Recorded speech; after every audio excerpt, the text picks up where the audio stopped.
You're listening to Little Green Cheese, episode 41.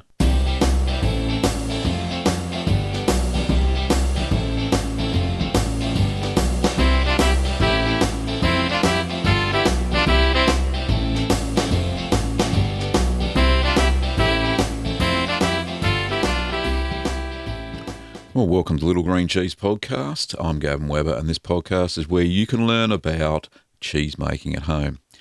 Now, it's been a long time in between episodes, and I apologise profusely for that. This episode is going to be chock-a-block full of information about cheese making at home, as it is always.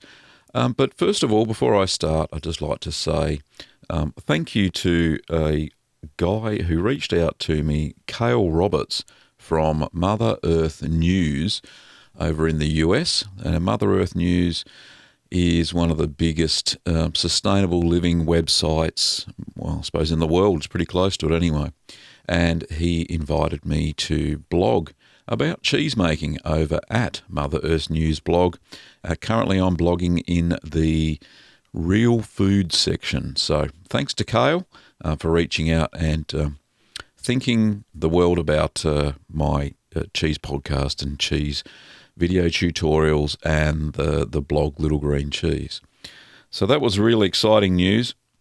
And I have 2 blog posts up at the moment. Well, I'm waiting for the second one to go up, which is all about making feta cheese, which is one of my favourites for the summertime for popping into salads and stuff like that.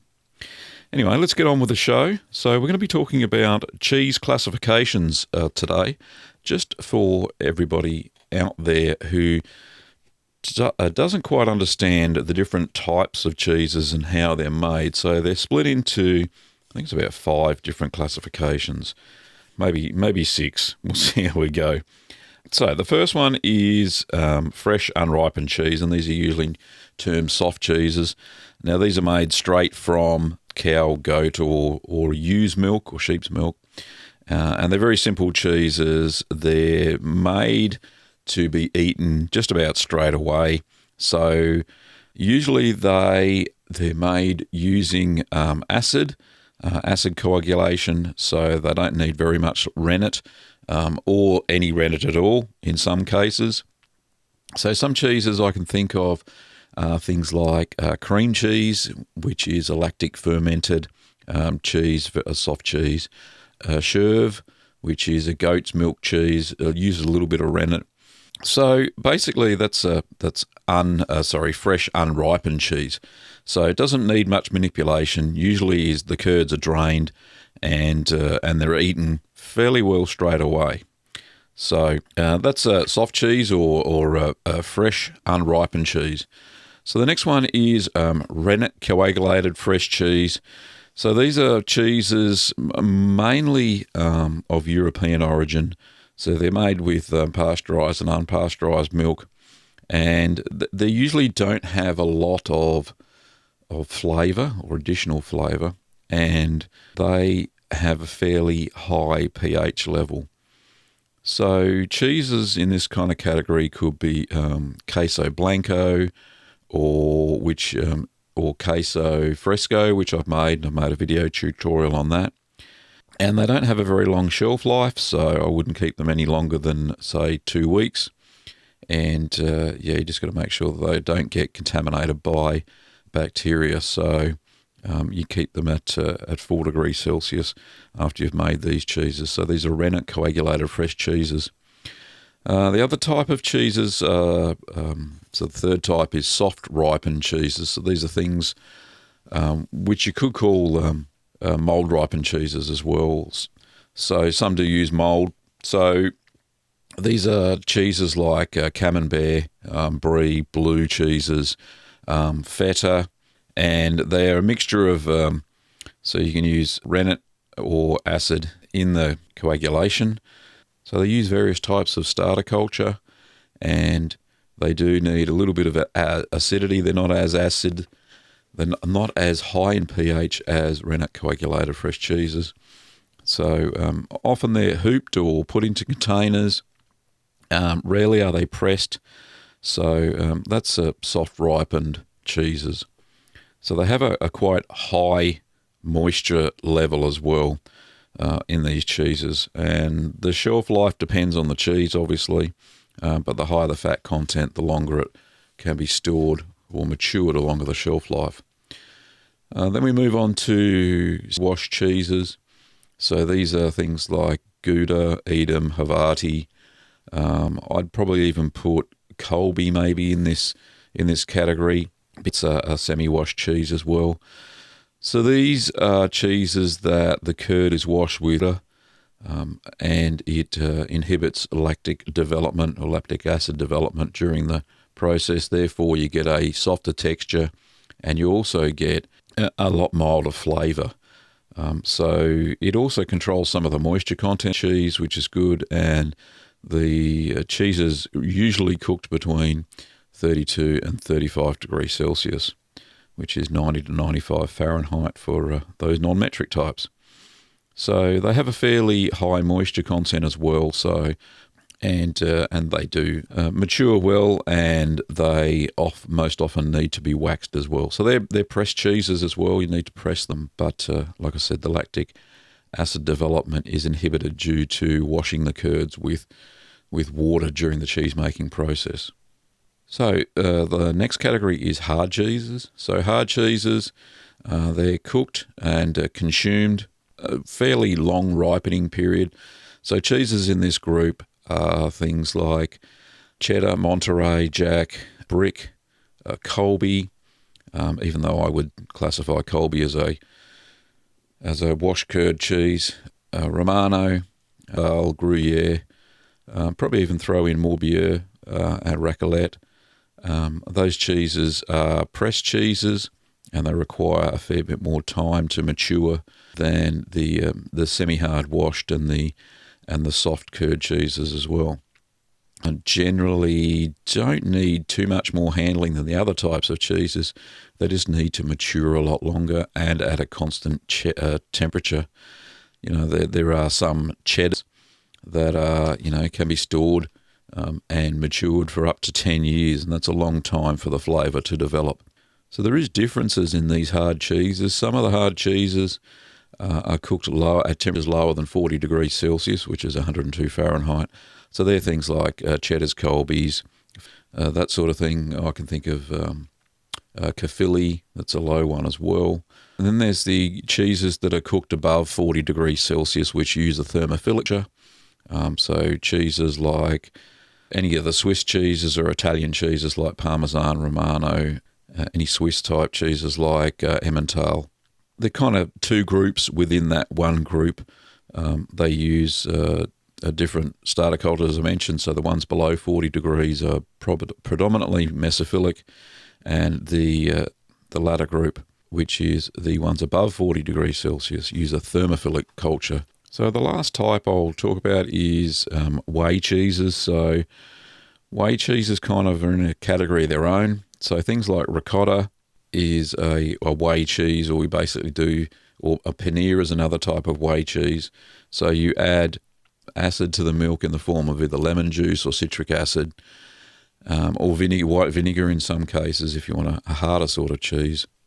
So you can find that the milk will coagulate using acid. So not the milk, the whey. So the whey still holds a fair bit of protein in it, and by adding extra acid, it will get all those proteins out and it'll coagulate into cheese. Now, with ricotta, you can also press ricotta as well, and it turns into ricotta salata, which you can age. It's a quite bland cheese, but you can use it for grating and grate it over pasta and stuff like that. Not much to it. Basically, it's the leftover whey, as I said. And I do have a video tutorial on how to make whey ricotta as well, so check that out. I'll put that into the show notes. So they're the different types of classifications for cheese. Now, I won't go much further than that. I actually do have another section for the next show. We'll be talking about classification based on the maturing process, and there's basically only 4 types of those, and we'll have a chat about those in the next episode. So I did get those classifications from a pretty good book, which is called The Cheesemaker's Manual, and is written by Margaret Peters-Morris.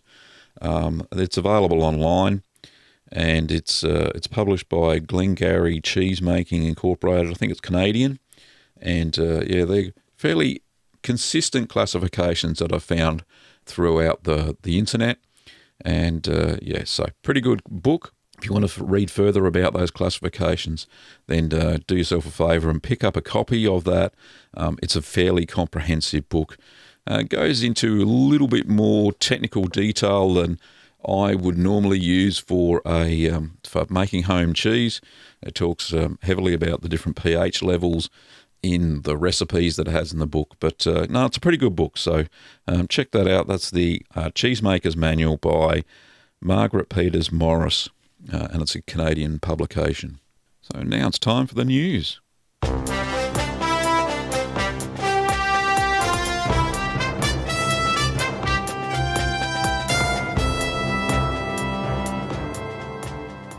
So we have an interesting snippet this week, and I have discovered that Firefly Farms, which are producers of handmade cheeses in Maryland, USA, are now running their entire cheese production off of solar power in the form of a 27.72 kilowatt solar array, and that's on top of its cheese production building. So they're in... Garrett County, Maryland. I'll just read a little bit about it here. It comes out of, prweb.com releases. I don't quite know how I found that, but it just happened. It says, the completion of this important renewable energy project reflects our corporate commitment to sustainability, remarked Firefly Farms Board President Michael Koch. We're thrilled that our cheese-making operations are now powered by the Garrett County sunshine. We share our customers' commitment to the local economy and the sustainable use of our natural resources and agricultural assets. So it nearly took 2 years to install this. So it says the Firefly Farm solar project, nearly 2 years in the making, resulted from impressive local collaboration, structural roof reinforcements, a new metal roof by a general contractor, and solar energy engineering and equipment by Tri-State Wind and Solar. So pretty impressive that the entire farm's operations are now run off of solar PV, and that's something dear to my heart. You can read about my solar PV installation over on the Greening of Gavin blog, and we've had solar PV here at home since 2007, and we mainly use most of the electricity we generate here, and we do export a little bit back into the grid. We're grid connected. So a bit of a segue from cheese making, but I thought it was quite interesting that even cheese making companies are going solar in the form of renewable energy, which is fantastic. Well done to the Firefly Farms in Garrett County, Maryland.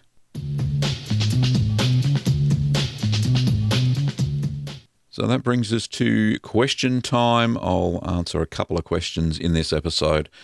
I don't want to keep it too long because I want to make sure that I can get through as many as I can here. Now, this one is it's an email from Rita, and Rita comes from Las Vegas in Nevada. So it says, hi Gavin, following your video on Caerphilly cheese, I came up with a few questions. It says the milk is brought up to 32 degrees Celsius, calcium chloride is added, followed by the mesophilic direct set culture. Now the question, is the milk removed from the back of the double boiler setup and left to rest off the heat source, and then turned on top of the boiler, returned and brought back up to 32 degrees Celsius? All right, I'll answer that question first. There's a couple of questions here, so I should have read ahead. Yeah, what we do is we turn the heat off. So once we get the milk up to the target temperature and we've added our direct set culture, the milk usually holds its temperature for that period. All I do is turn the heat off, I let it sit on the double boiler, and a little bit of steam comes off that. It doesn't heat the milk any further. The mass of milk actually stores its heat quite well. So just make sure that stovetop is turned off at that period.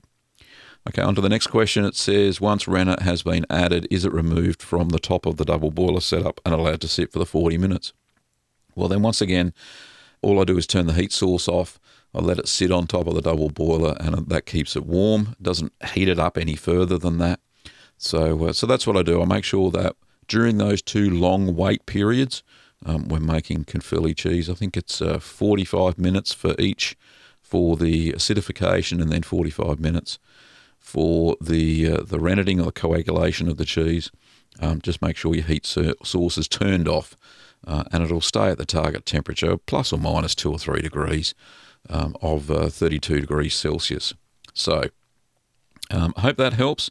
Rita goes on to say, my first attempt didn't do so bad. I'm at the second stage pressing and hopeful for a successful Caerphilly. She also goes on to mention that she loves the video tutorials and she wishes she could take a class with us, but unfortunately she's over in Las Vegas. She says, you are the best instructor. That's fabulous. Thank you, Rita. I really appreciate all those kind words, and hopefully I've answered your questions there. The next question is from Kurt, and I'm not too sure where Kurt's from. He says, Gavin, I noticed your cheese making pot is enamelled. Would it be okay to use stainless steel instead? Kurt. Well, Kurt, I have a couple of choices, but my preference actually is stainless steel when I can get a big enough pot. You may have noticed in some of those cheese making video tutorials, I do use an enamel pot, and that's fine as long as the enamel's not chipped and there's no rust coming through.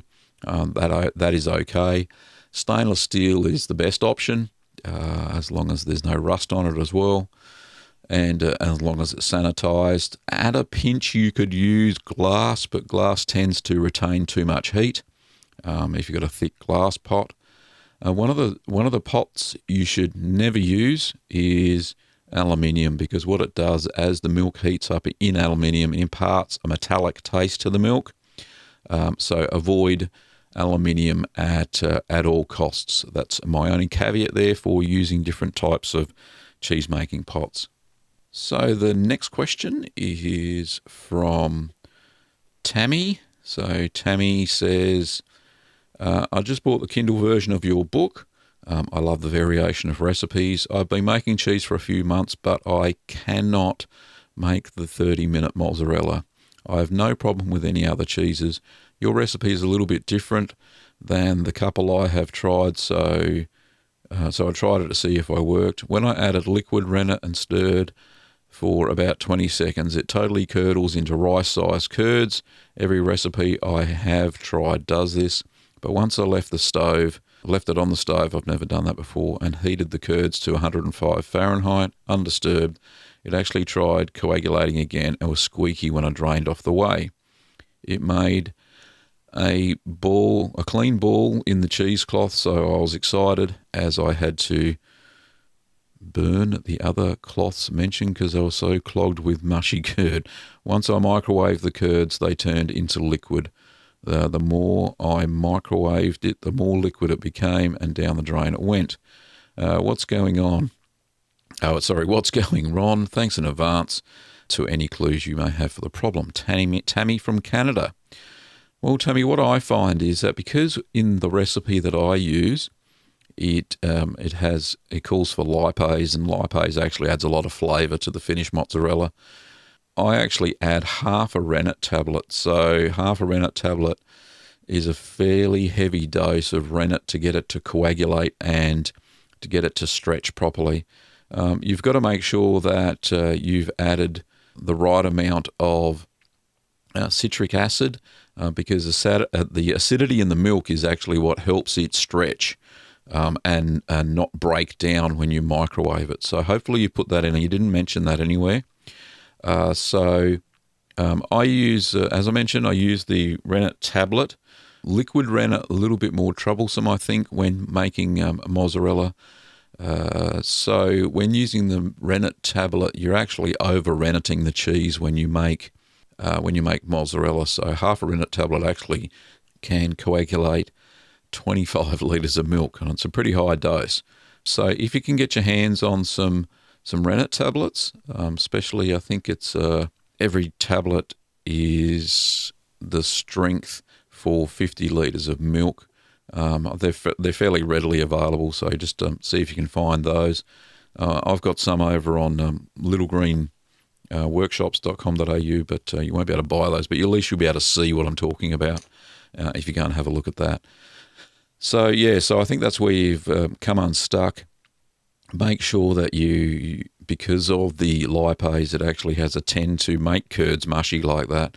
You have to over rennet the cheese. So hopefully that helps, and you'll be on your way to making a nice, quick 30-minute mozzarella over there in Canada. Thanks, Tammy. Well, thanks for all those wonderful questions. Keep them coming in. I've got a mountain of questions, actually. Seeing the last podcast episode was I think it was in March of this year. Main reason I stopped podcasting for a while there was, I lost my voice again, which is never good for a podcaster or somebody who talks on audio all the time. And B, I started our small business. So we started Little Green Workshops, and I think I might have talked about this before, littlegreenworkshops.com.au, and we've got a whole bunch of cheese making supplies over there, amongst many other things. It's more of a sustainable living / simple living store, wholly online, and we run it from home, which is fantastic for both my wife and I. And we have a lot of fun doing it, but it has been taking up a lot of our time, so I haven't been able to fit in cheese making podcasts here on Little Green Cheese. But that's going to change, so we're back into it again. Well, thanks for listening, everybody. You can find all of my cheese making recipes in my cheese ebook, Keep Calm and Make Cheese, The Beginner's Guide to Cheese Making at Home. Now, that's available in all ebook formats, and further details can be found on the cheese ebook tab of littlegreencheese.com. You can find all of my cheese making video tutorials on the site. They're actually linked within the ebook as well, but I've created a new tab on the blog. It says cheese videos, and you can see a gallery of all of the cheese making videos there that will help you out with your cheese making endeavours. Thanks for listening, curd nerds, and stay tuned for the next episode of the Little Green Cheese podcast. Now, you can pick up supplies and equipment if you live in Australia and New Zealand over at littlegreenworkshops.com.au. During this podcast, you heard royalty-free music by Kevin MacLeod. I played Malt Shop Bop, News Theme, and Call to the Dairy Cows.